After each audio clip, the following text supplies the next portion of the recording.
a partir de 1946 del siglo pasado, de una forma que no es coincidencial, se inició la famosa aparición de los objetos voladores no identificados, los ovnis. Se puso más de moda cuando en Roswell, hasta una película que hicieron, que un platillo había aterrizado en Estados Unidos y que habían capturado o tenían a la entidad que habitaba el platillo volador, un misterioso marciano o como le hayan puesto, y todas estas cosas con el tiempo fueron descubiertas que habían sido un fraude. Así como el siglo pasado comenzaron a propagar que el ser humano venía del hombre de Piltdown, de Cro-Magnon, de Neandertal, el hombre de Pekín, y que se asumió hasta científicamente. En las escuelas comenzaban a enseñar la teoría de la evolución como algo científico. Imaginémonos nada más esto. Más tarde se descubrió que el hueso que supuestamente era de un hombre era de un puerco o era de un jabalí. El Museo Natural de Londres, Inglaterra, emitió un decreto en el que completamente negaba que hubiera nada relacionado con el hombre Piltdown, con los hombres, que no había, en pocas palabras, conclusivamente, no hay ninguna evidencia científica de una mutación de una especie a otra especie. No hay una prueba que un perro se convierte en un gato en un loro, una ballena en un delfín, una jirafa en un rinoceronte, un burro en una yegua o en otro animal. No hay absolutamente ninguna evidencia científica de una mutación de una especie a otra especie. Luego en 1954 se descubre la molécula del ADN y la teoría de la evolución se derrumba completamente, se hace pedazos en el suelo. Cuando se descubre que tenemos un código, las hormigas tienen un código, las cucarachas tienen un código, un chip, vamos a ponerle un chip, las hormigas, los ratones, los conejos, los jabalíes, el león, otro, todo tiene un chip, las aves, los peces, un chip que les dice cómo comportarse, cómo reaccionar de una manera diferente. ¿Cómo creen ustedes que las abejas puedan haber construido un hexágono en sus panales que geométricamente es el espacio más grande que puede existir dentro de la geometría? ¿Quién les dijo a las abejas eso? Ve un nido de hormiguitas, ¿quién le dice a la hormiguita? Ponte a pensar, ese pedacito de piedrita que lleva de polvo, ¿quién le dice que tiene que caminar y ponerlo exactamente en el lugar adecuado para que todas construyan un nido o una cueva o como se llame? ¿Quién las organiza? ¿Quién les da las órdenes? ¿Cómo puede haber tal coordinación y tal maravilla en el mundo microscópico de que las células de nuestro cuerpo, los átomos, los neutrones, y todo lo que está alrededor en el mundo inmaterial, ¿quién le da esa velocidad a esas partículas atómicas? ¿Cómo puede haber un sistema en el universo que todo lo sostenga, que la Tierra no pierda su velocidad de 24 horas sobre su eje y alrededor del Sol en 365 días? Vemos en todo absolutamente una creación de una mente inteligente. Imposible que seamos la evolución de los animales. Y finalmente el ser humano es la única criatura. Es la única criatura del universo. Ni los pájaros, ni las bestias del campo, ni tampoco los insectos, todos tienen un chip, menos nosotros. A nosotros nos dio Dios la libertad de que tú escojas y determines este camino o este camino. No estamos programados ni autodeterminados en la vida, como lo están los animales, y por eso no pueden ser juzgados los animales cuando un león mata a un conejo o mata a un jabalí. Y cuando un tiburón mata a los demás peces, porque es la ley de la sobrevivencia. Pero nosotros los seres humanos, Dios nos dio, no nos puso un chip, no nos programó, nos dejó para que nosotros tuviéramos la característica más grande que tiene el ser humano, que es el libre albedrío. La facultad de que tú escojas el cielo o el infierno. Que escojas vivir como un palestino, ¿verdad? Completamente animal, como un animal, matar gente, robar gente, extorsionar gente, defraudar, divorciarte, hacer lo que te dé la gana, engañar a tu esposa, engañar a tu esposo. Tú puedes tomar la decisión que quieras, pero Dios va a juzgarte, tarde o temprano.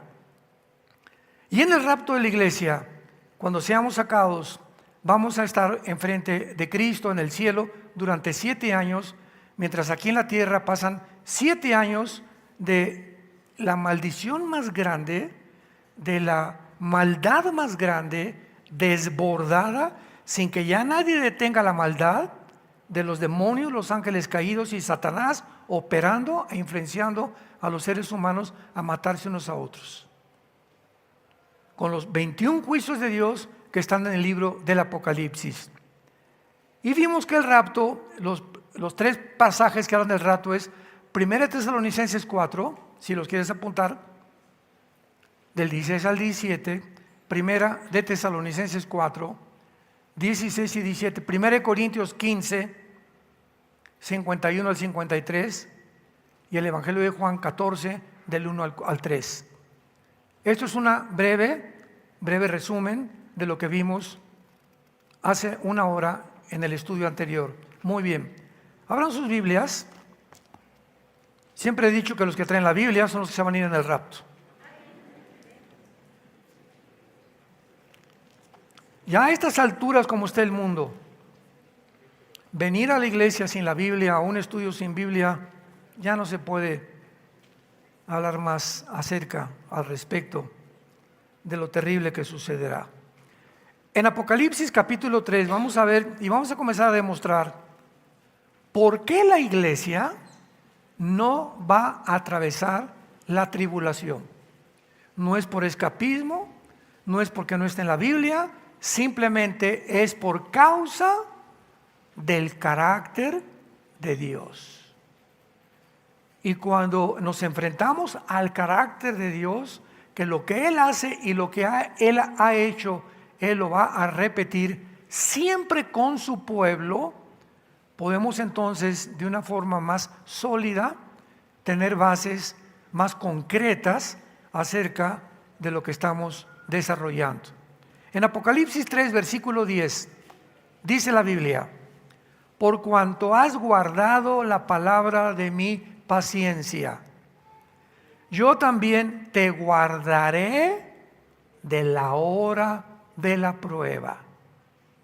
De la hora de prueba que ha de venir sobre el mundo, no sobre la iglesia, sobre el mundo entero, para probar a los que moran sobre la tierra.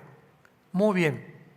Este versículo, hay personas que se han atrevido a decir, desde luego, los que no creen en el rapto, que cuando dice te guardaré de la prueba, Dios no va a sacar del mundo a millones de cristianos, sino que simplemente van a pasar la tribulación, pero nos va a proteger de las pestes, de las erupciones volcánicas, de los terremotos, de la persecución del anticristo, etcétera, etcétera.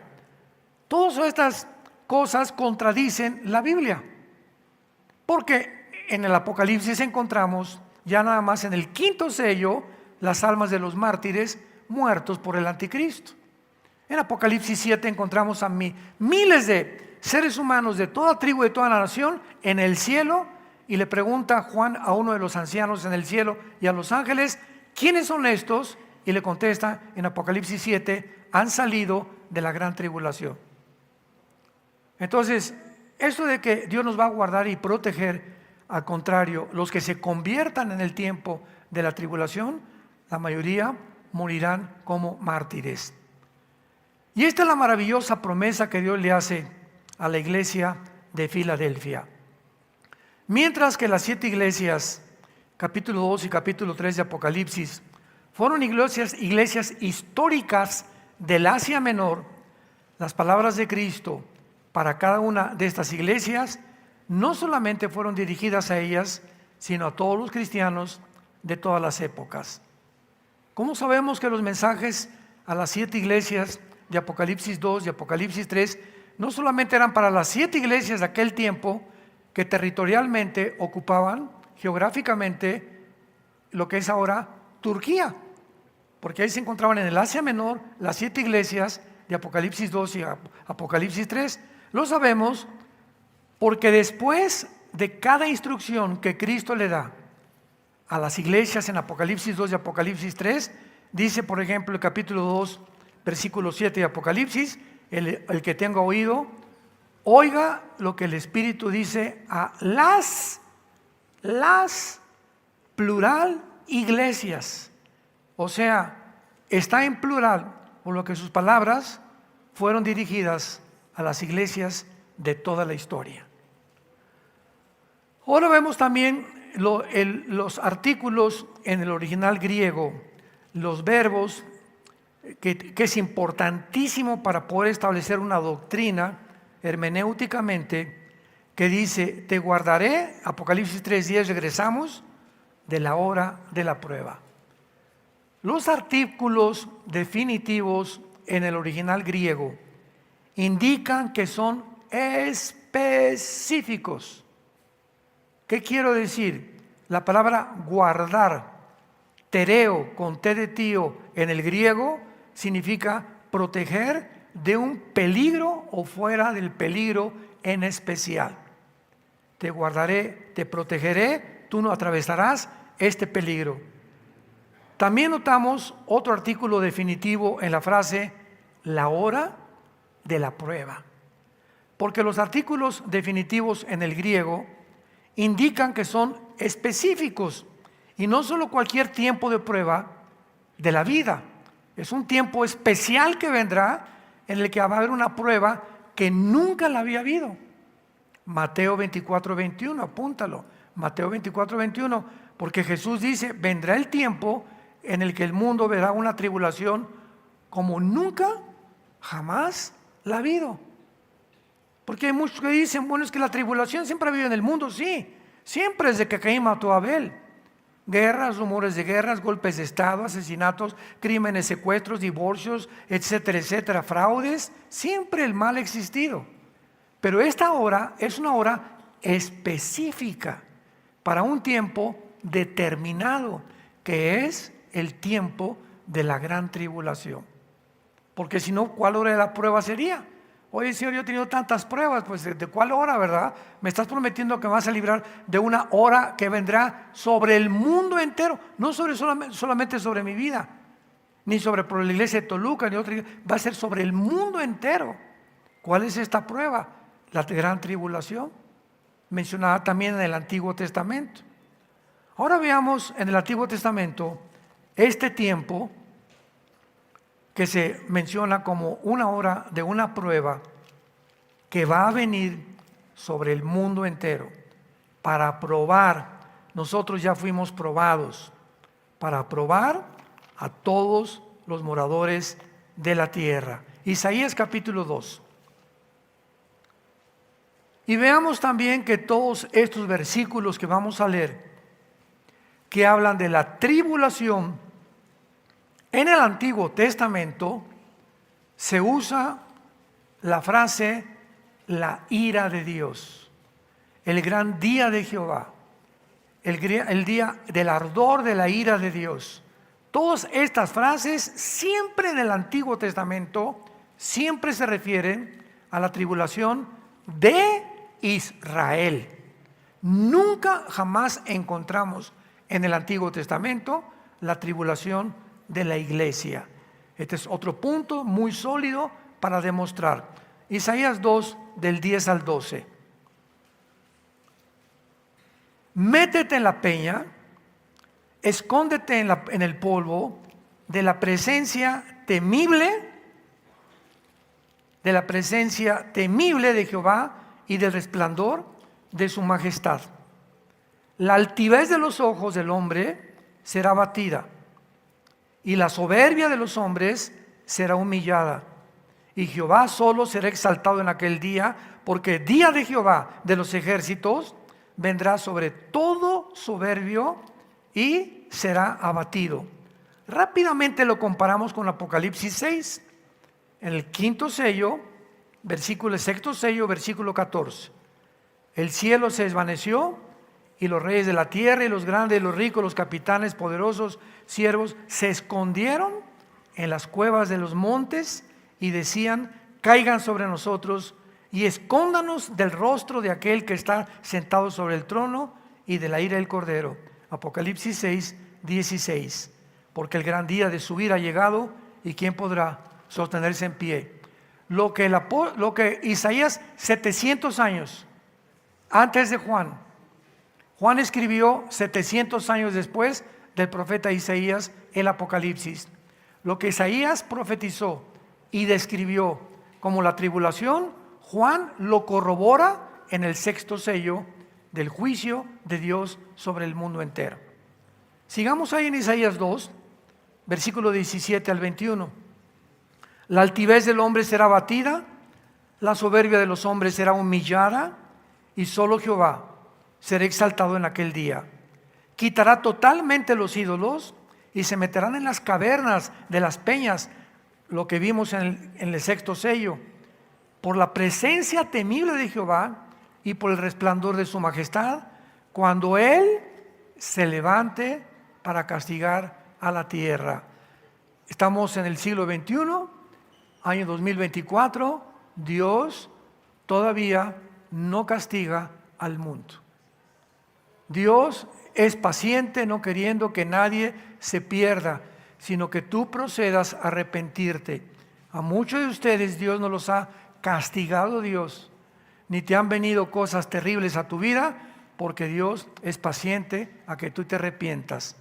Pero llegó un momento cuando el ser humano individual y de una forma masiva, Dios sabe que tú ya nunca vas a voltear los ojos a Cristo, y entonces Dios, ¿qué va a hacer? Te va a empujar. ¿Querías dinero? Muy bien, te voy a empujar para que te hagas millonario. Pero cuando te hagas millonario, vas a descubrir que lo que tienes, yo no lo voy a bendecir. Se convertirá el dinero en una maldición en tu vida. ¿Querías seguir siendo homosexual? No hay ningún problema, de aquí vas a brincar al transgénero, y cuando comiences a degenerar tu vida y tu cuerpo y comiences a luchar con tu mente, etcétera, etcétera, va a llegar el momento que te van a tener que internar, te vas a suicidar o vas a vivir toda tu vida infeliz por haberme negado la forma como yo te crié, hombre y mujer.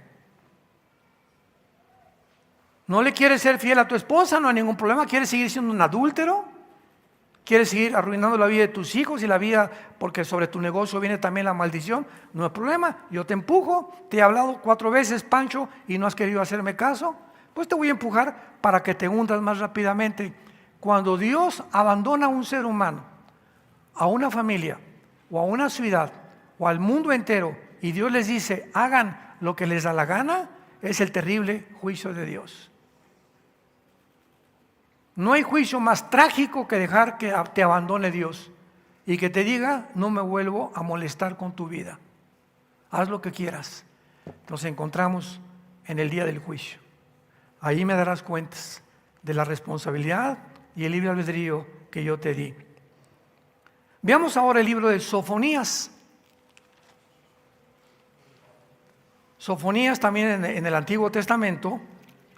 Y vamos a ver en este libro maravilloso de Sofonías, en el capítulo, vamos a comenzar en el capítulo 1 de Sofonías. No lo vais a encontrar cerca de Génesis, está después de Habacuc y antes de Ageo, ya casi en los últimos libros del Antiguo Testamento. Sofonías 1 dice así, del 14 al 18. Cercano está el día grande de Jehová, cercano muy próximo, es amarga la voz del día de Jehová. Gritará allí el valiente, día de ira aquel día, día de angustia y de aprieto, día de alboroto y de asolamiento, día de tinieblas y de oscuridad, día de nublado y de entrenecimiento, día de trompeta y de algaraza sobre las ciudades fortificadas y sobre las altas torres. Sofonías claramente nos muestra que este día se llama el día grande de Jehová, día de ira, de angustia, de alboroto, de tinieblas, de oscuridad y de nublado. Y en ninguna parte encontramos nosotros que la iglesia pueda ser mencionada. Ahora, muy bien, cuando nosotros estudiamos que la única manera de ser librados, de estos terribles juicios será mediante el rapto de la iglesia anticipadamente, y los que hayan sido sellados por Dios en la tribulación. Son los únicos que van a escapar. Los que antes que comience la tribulación y el anticristo se manifieste, salgamos del mundo, y los que se quedan, los seres humanos que se quedan, solamente 144,000, Apocalipsis 7. Judíos étnicos, 12,000 de cada tribu, van a ser sellados para que no puedan ser alcanzados por el anticristo hasta el final de la tribulación. Veamos rápidamente esta verdad en Apocalipsis 7, y dice así, versículo 2: vi otro ángel que subía de donde sale el sol, y tenía el sello del Dios vivo, y clamó a gran voz a los 4 ángeles, a quienes se les había dado el poder de hacer daño a la tierra y al mar, diciendo: no hagan daño a la tierra, ni al mar, ni a los árboles, hasta que hayamos sellado en sus frentes a los siervos de nuestro Dios. En la tribulación, 144,000 judíos que tomarán el lugar que la iglesia perdió, porque la iglesia terminará en apostasía. Y cuando dice Mateo 24, y será predicado el evangelio, y entonces vendrá el fin es el final de Israel. La iglesia no va a acabar con la evangelización del mundo. La iglesia va a terminar igual que terminó Israel en la apostasía. Y Dios tendrá que regresar otra vez a Israel, meterlos a la cancha, y en lugar de las chivas les va a enfrentar a los tigres, como en un partido de fútbol. Ya México perdió, pues ahora meto otro equipo para que pueda yo, que he venido entrenando a 144,000 judíos, para que ellos se encarguen de evangelizar finalmente el mundo, junto con los 2 testigos de Apocalipsis capítulo 11. Me van siguiendo poco a poco cómo está la cronología y cómo los eventos se van sucesivamente acomodando uno detrás del otro. Esto es muy importante para una perspectiva más amplia de la tribulación y del rapto de la iglesia. Ahora vamos al Nuevo Testamento y veamos también claramente que los que se conviertan en el libro de Apocalipsis en la tribulación sufrirán la persecución y la muerte durante este periodo de tiempo. Apocalipsis 6, del 9 al 11. Cuando abrió el 5º sello, vi bajo el altar las almas de los que habían sido muertos por causa de la palabra de Dios y por el testimonio que tenían. Y clamaban a gran voz allá en el cielo, diciendo: ¿hasta cuándo, Dios? O sea, estaban hablando con Dios. ¿Hasta cuándo, Señor, santo y verdadero, no juzgas y vengas nuestra sangre en los que moran en la tierra? Y se les dieron vestiduras blancas, y se les dijo que descansasen todavía un poco de tiempo, hasta que se completara el número de sus consiervos hermanos, que también habían de ser muertos como ellos. Estos son parte del grupo que estará en Apocalipsis 7, que salieron de la gran tribulación, que murieron. ¿Por qué? Por el testimonio y su fidelidad a Jesucristo. Vean ahora Apocalipsis 7, versículo 13. Entonces uno de los ancianos habló diciéndome: estos vestidos de ropas blancas, ¿quiénes son? ¿De dónde han venido? Yo le dije: Señor, tú lo sabes.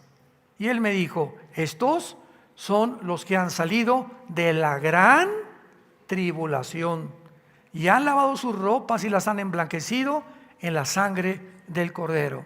Apocalipsis 2, versículo 11. Y ellos le han vencido por medio de la sangre del Cordero y de la palabra del testimonio de ellos, y menospreciaron sus vidas hasta la muerte. ¿De quién está hablando? De todos los santos que morirán en la tribulación por negarse a ser marcados con el 666. Apocalipsis 13, versículo 7. Y está hablando del anticristo. Se le permitió hacer guerra contra los santos y vencerlos. ¿Quiénes son estos santos de la tribulación?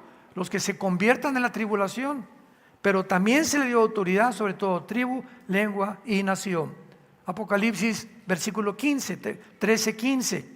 Y se le permitió infundir aliento a la imagen de la bestia, para que la imagen hablase e hiciese matar a todo el que no la adorara.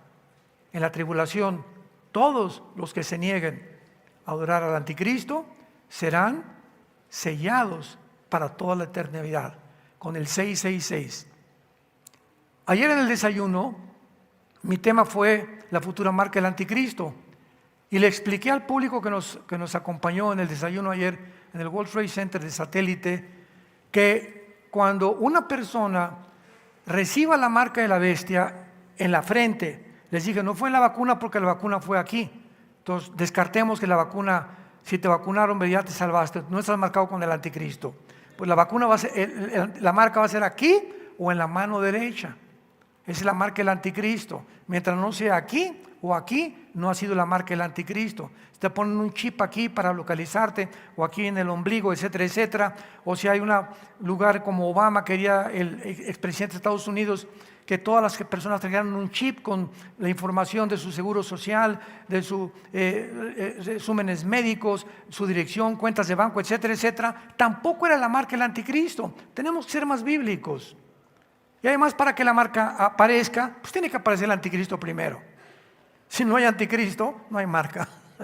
Y nosotros no vamos a estar aquí. Eso es lo más lógico, ¿verdad?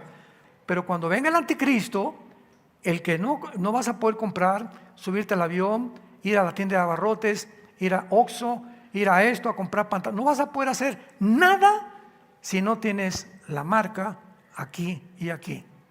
Y si no la tienes, te va a costar la decapitación. Apocalipsis 24. Porque el anticristo usará no la silla eléctrica, ni tampoco el fusilamiento para poder matar a la gente. Usará la decapitación. Y la única religión en el mundo que usa la decapitación es el Islam. Y ya en el califato, en la serie pasada que acabo de terminar, lo dijimos claramente, ¿verdad? Que el anticristo surgirá de las filas del Islam. Si quieres todos los detalles, busca en YouTube la serie El Califato de los últimos días. Ahí explicamos claramente todo esto. Muy bien.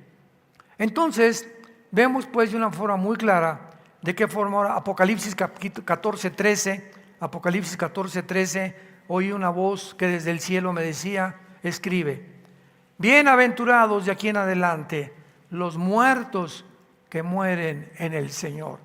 Ahí está todos los santos que durante la tribulación se van a convertir, pero todos morirán como mártires. Sí, dice el Espíritu, descansarán de sus trabajos, porque sus obras con ellos siguen. Apocalipsis 17, versículo 6. Vi a la mujer ebria de la sangre de los santos y de la sangre de los mártires de Jesús. Y cuando la vi quedé asombrado con gran asombro. Vemos que el sistema religioso que se va a unir a la persona del anticristo, dirigida por el falso profeta, este sistema religioso va a implantar una sola religión, que será el Islam, en el mundo entero. Y es la única religión, ni el hinduismo, ni el catolicismo, ni el cristianismo, ni el budismo, ninguna religión en el mundo impone la religión a fuerza, a costa de que si no lo aceptas, te matan. Tú puedes ser judío y regresar, pues te corre, ya no es judío, te corre tu familia. Que eres católico, tú eres cristiano, te van a dejar de hablar por un tiempo, te van a criticar, ya te fuiste a una secta, etcétera, etcétera, pero no te van a cortar la cabeza al llegar a tu casa. Pero en el tiempo del anticristo, si tú no aceptas el 666, vas a pagar con tu vida. Y no tenías por qué pagar con tu vida, porque Cristo te habla en esta tarde y te dice: ven a mí. Todos ustedes los que están trabajados y cargados, vengan, yo encuentra descanso en mi alma, por el amor de Dios. El mundo no va a mejorar, el mundo va a empeorar. Pero mientras más se empeora, más cerca estamos de que venga por nosotros. Ahora veamos también nosotros claramente, ¿verdad?, que la iglesia ya no se vuelve a mencionar hasta el Apocalipsis 22:16. Lo que el Espíritu dice a las iglesias es: Jesús vuelve a recordar que el Apocalipsis es la revelación de su conocimiento a las iglesias. Pero del capítulo 4 de Apocalipsis al capítulo 19 de Apocalipsis no vuelve a aparecer la iglesia nunca. Esto es increíble, porque la iglesia se usa 19 veces en los primeros 3 capítulos del Apocalipsis. 19 veces. Y del capítulo 4 al 19, la iglesia desapareció. ¿Dónde está la iglesia? Estamos en el cielo. Ahí nos vemos. Ahora, veamos nosotros en la segunda carta a los tesalonicenses. Qué precioso y qué maravilloso es cristianos con la Biblia. Qué lindo. Qué importante es checar tus pasajes, leerlos tú, hacer notas, tomar notas. En la segunda carta a los tesalonicenses, capítulo 2, esta iglesia estaba atravesando un caos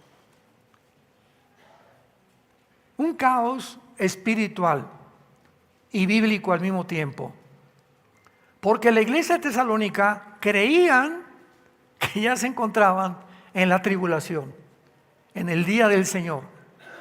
Entonces Pablo ya les había dicho en la carta primera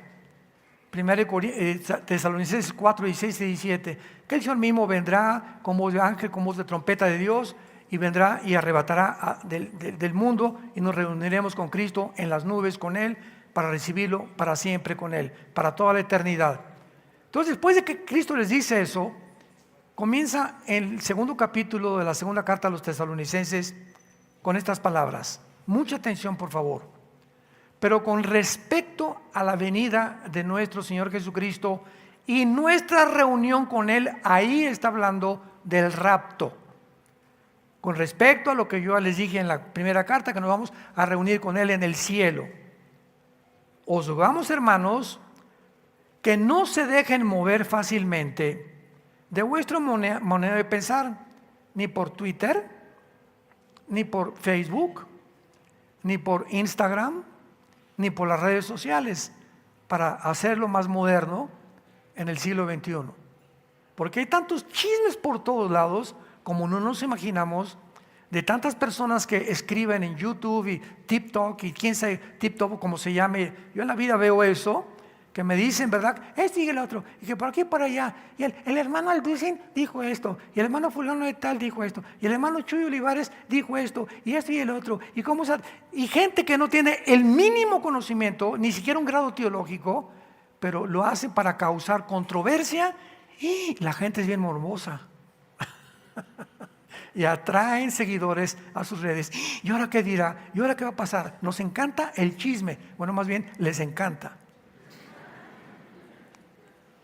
Cuando ya crecemos un poco en Cristo, dejamos eso del chisme, que es lo peor que un cristiano puede tener, ser chismoso.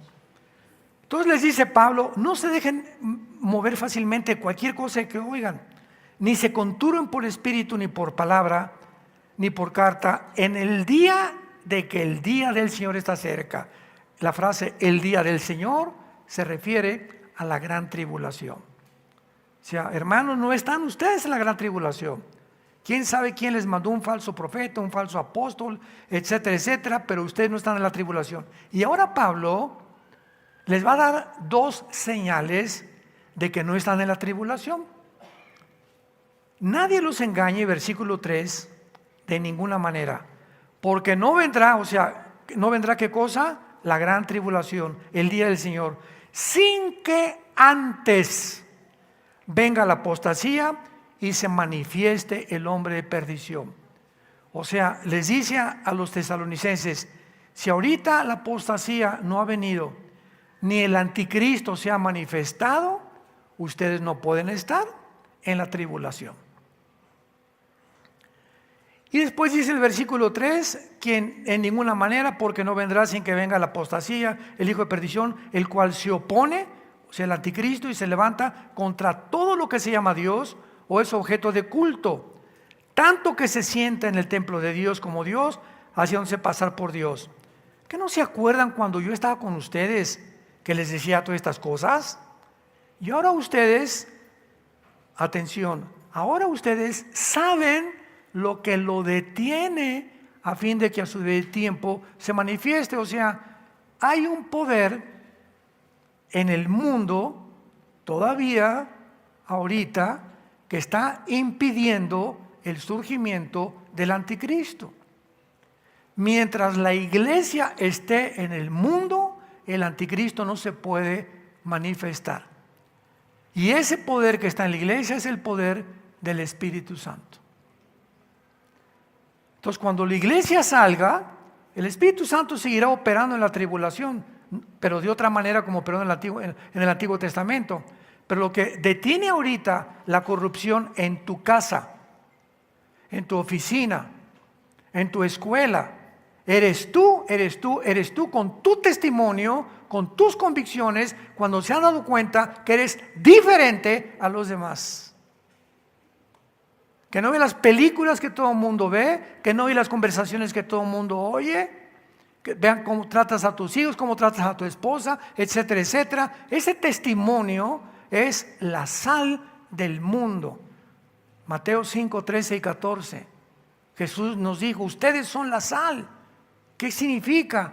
Que nosotros mientras estemos en el mundo estamos evitando que se corrompa más el mundo de lo que ya se encuentra.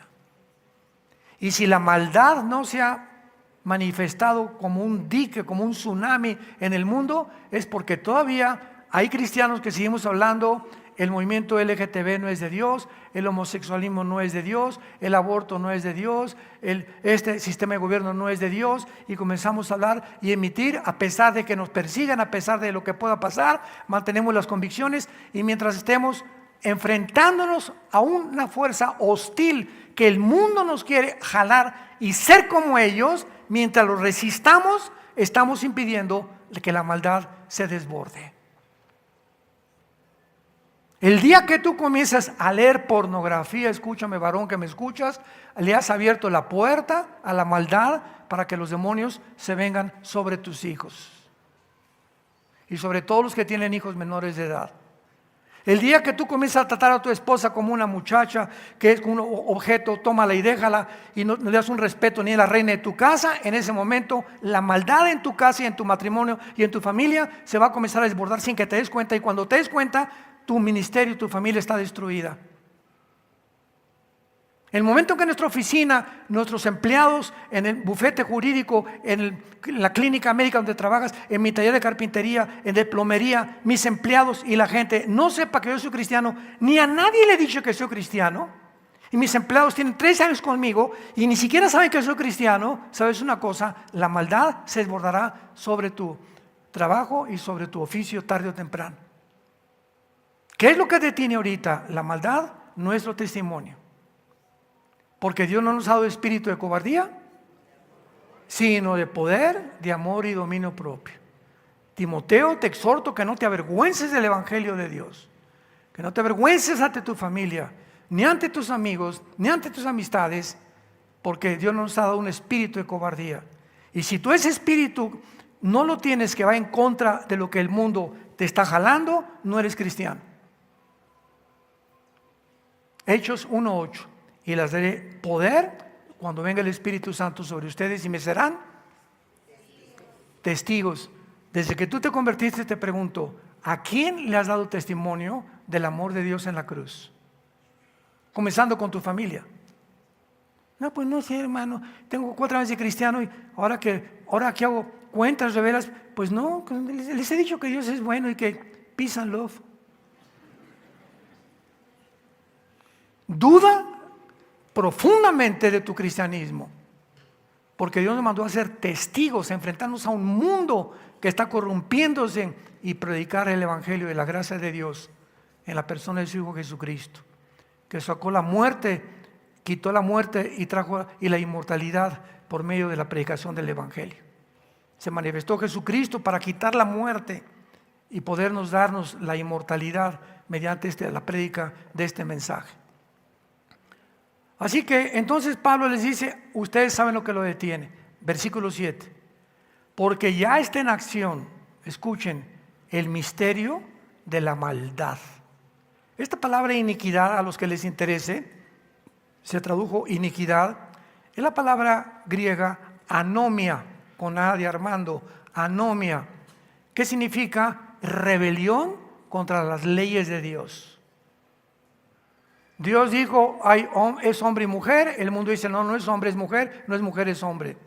Dios dijo, velen por la vida, y la gente dice, no, no es así, podemos nosotros abortar. Al mes, a los 2 meses, etcétera, etcétera. Dios dijo, séle fiel a tu esposa, mantengan el adulterio, el que comete adulterio corrompe su alma, verías y vergüenza hallará. Y eso es lo que están haciendo. Entonces, cuando nosotros contradecimos esto, nos encontramos dentro de una dimensión que se llama la dimensión de la maldad, que está operando en el mundo de una forma invisible, sin que nos demos cuenta, tratándonos de alejarnos de Dios. Bueno, sí creo en la Biblia, ahí de vez en cuando. El viernes la leo un poquito más. El domingo ni la llevo a la iglesia. Y sin que te des cuenta, al alejarte de la Biblia es la palabra, es Cristo encarnado, es la palabra encarnada. Y cuando comienzas a alejar de la Biblia y de leerla, de memorizarla y de traerla y amarla y tomar y estudiar, etcétera, etcétera, sin que te des cuenta la maldad, como cuando entra la polilla a un mueble de madera. Yo hace mucho tiempo, cuando era misionero en la sierra entre Oaxaca y Guerrero, éramos muy pobres, comenzamos muy pobres. Teníamos un mueblecito que nos regalaron con 2 cajones para guardar nuestra ropa. Y un día llego con el mueble y le hago así, y así, ¡pum!, se cayó al suelo, lleno de polilla, no nos habíamos dado cuenta. Y así es el pecado, sin que te des cuenta, la maldad comienza el pecado sin que te des cuenta. Y de repente, cuando te das cuenta, ya no tienes poder para enfrentarte a la tentación, al adulterio, a la fornicación, al robo, al fraude, a la mentira. Sin que te des cuenta, tu vida se está desmoronando, tu carácter está hecho pedazos en el suelo por la maldad, que solo puede ser detenida cuando tienes convicciones firmes. Un varón, un hombre de Dios, es un hombre que tiene convicciones profundas y ama a su familia y a su matrimonio. Cuando no es eso, el misterio de iniquidad está operando de una forma intempestiva en tu vida. Y dice a continuación, para terminar, el apóstol Pablo, versículo 8, y entonces, ¿verdad?, cuando lo que lo detiene se ha quitado, entonces se manifestará aquel inicuo. Y se usa la misma palabra, anomos, aquel que va en contra de todas las leyes de la creación originales de Dios en la Biblia. Inicuo a quien el Señor matará con el espíritu de su boca y destruirá con el resplandor de su venida. Inicuo cuyo advenimiento es por obra de Satanás, con gran poder y señales y prodigios mentirosos, y con todo engaño de iniquidad para los que se pierden, por cuanto no recibieron el amor de la verdad para ser salvos. Por eso Dios les envía un poder engañoso para que crean la mentira, a fin de que sean condenados todos los que no creyeron la verdad, sino que se complacieron en la injusticia. Cuando tú rechazas la verdad, la tragedia más grande es que acabarás creyendo en cualquier otra cosa que no sea la verdad. Y la antítesis de la verdad, ¿qué es? La mentira. La antítesis del bien, ¿qué es? El mal. La antítesis de la santidad, ¿qué es? El pecado. Tú no puedes decir yo soy neutral. ¿Eres o no eres? ¿Eres o no eres? No, pues yo no soy ni de Chivas ni América. ¿Te imaginas una camiseta América Chivas? No existe, ¿verdad? Alemania, Dinamarca, Colombia, Brasil, no, ¿verdad? Entras al campo y hasta le hacen así. Mira, América, mira, orgullosos los jugadores del equipo al que pertenecen. ¿Tienes ese orgullo tú de servir a Dios? ¿O eres un hombre de doble ánimo, engañado completamente? ¿Eres en la iglesia, tienes cara de San Camilo aquí en la iglesia el domingo? Y parece un cocodrilo salido del lago de Texcoco entre semana con tu familia. En tu oficina eres una persona, en la iglesia eres otra, con tu familia eres otra persona. Cuando tú tienes 3 máscaras, me pongo una en la oficina con mis amigos, otra en mi casa y otra en la iglesia, se llama esquizofrenia. Y esa esquizofrenia es el producto de tu maldad, de tu falta de convicciones. Y cuando hay la palabra esquizofrenia significa mente dividida. Dice Santiago capítulo 1, el hombre de doble ánimo es inconstante en todos sus caminos. Nunca vas a encontrar el camino a la verdad. Estás acá mañana y acá otro, y acá con tus amigos, y aquí, y así pasan los años, llegas a los 40, 50, 60 años y no has cambiado. Sigue siendo el mismo, sigue siendo la misma. Siempre están aprendiendo y nunca llegan al conocimiento de la verdad. Entonces, ¿qué hace Dios? Te va a mandar un poder engañoso para que ahora, de aquí en adelante, sigas creyendo las mentiras del mundo, a fin de que sean condenados todos los que no quisieron oír que Jesucristo es el camino, la verdad y la vida. Él es la resurrección y te ofrece sus manos taladradas en la cruz, su cuerpo resucitado, su segunda venida, el rapto que ya no tarda en venir por nosotros, para que tú puedas, la corta vida que te queda, estos días que los tenemos ya contados, créamelo, tenemos los días contados. La guerra nuclear está en la esquina ya. El mundo va a entrar en una vorágine, ¿verdad?, de una espiral.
Dios.